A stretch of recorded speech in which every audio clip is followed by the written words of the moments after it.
السلام علیکم ورحمۃ اللہ وبرکاتہ۔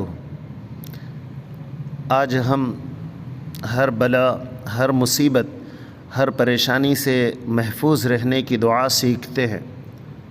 ہر پریشانی، ہر بلا، ہر مصیبت سے محفوظ رہنے کی دعا سیکھتے ہیں۔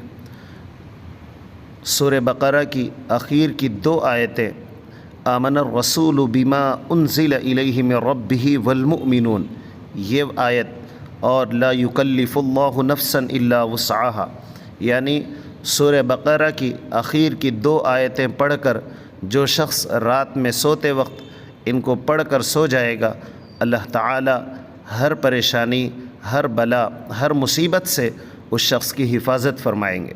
جو شخص سورہ بقرہ کی آخر کی 2 آیتیں پڑھ کر رات میں سوتے وقت سو جاتا ہے تو اللہ تعالی ہر پریشانی، ہر مصیبت، ہر بلا سے اس شخص کی حفاظت فرماتے ہیں۔ اللہ تعالی ہم سب کو عمل کی توفیق عطا فرمائے۔ والسلام علیکم۔